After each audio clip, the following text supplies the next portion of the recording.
లేదని గుండెలు పగిలి ఆయన్ని వెంబడిస్తున్నాను. ఇది ఎలా కొలవచ్చు తెలుసా? నీవు ఒక్కసారి కళ్ళు మూసుకొని నీ హృదయాన్ని అడుగు, నేను ఎందుకు క్రీస్తుని వెంబడిస్తున్నాను అని అంటే వెంటనే నీకు గుర్తుకొచ్చేది ఏంటంటే, నా ఆరోగ్యం బాగుండాలి, నా ఇల్లు కట్టబడాలి, నా యొక్క స్థితిగతులు బాగుండాలి, నాకు అవన్నీ తీర్చబడాలి. ఇది సరైన బాప్తిజమే కాదు. వెంటనే ఆగి వెనక్కి తిరిగి నయోమి రూతుతో చెప్పినట్లుగా ఫస్ట్ ఆ స్నానం దగ్గరికి వెళ్ళి ఆ స్నానం చేసి రెండో స్నానం గురించి మనం ధ్యానం చేద్దాం. ప్రతిదినము మనం చేతులు కడుక్కోవాలి. ఇది ఇంకా అద్భుతమైన సబ్జెక్ట్. నిజంగా ఇక్కడ ఆగిపోయడం మంచిది, ఎందుకంటే ఇంకో గంట మనం సేపు చెప్పుకోవచ్చు.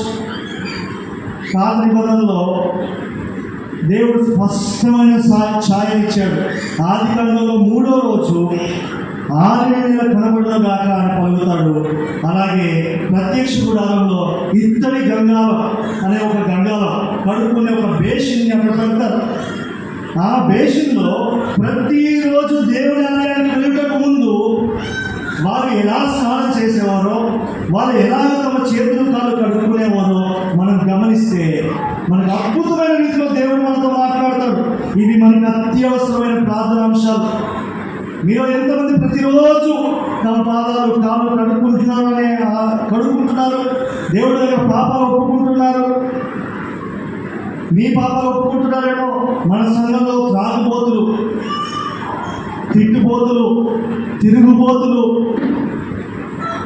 ప్రతి విధమైన మత్తు పదార్థాలు, లైంగిక పాపాలు, ద్వేషాలు, కలహాలు, మత్తతులు, అసూయ, అల్లరి, విచ్చలవిడితనం, ఇవన్నీ జరుగుతున్నాయి కదా. ఇంకొకరిని ఎవరిని అనడానికి సరిపోం. వీటన్నిటికీ కారణం మనమే.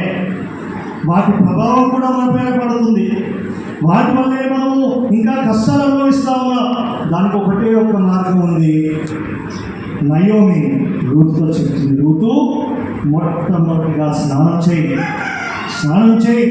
పరిశుద్ధాత్మ దేవుడు మనలో పని చేయాలన్నా, మనం ప్రోక్షింపబడి సువాసనగా మనం మార్చబడాలి అన్నా, మన ప్రార్థన విన్నపాలు ఆలకించబడాలి అన్నా, మనం ఎత్తబడే గుంపులో మనం ఉండాలి అన్నా, దేవుడి రాకడానికి మార్గం సరళం చేసే పరిచయం మనం చేయాలి అన్నా, మనం మనసు మార్పు తెచ్చుకుందా. దేవుడి మాటలు దీవించును గాక.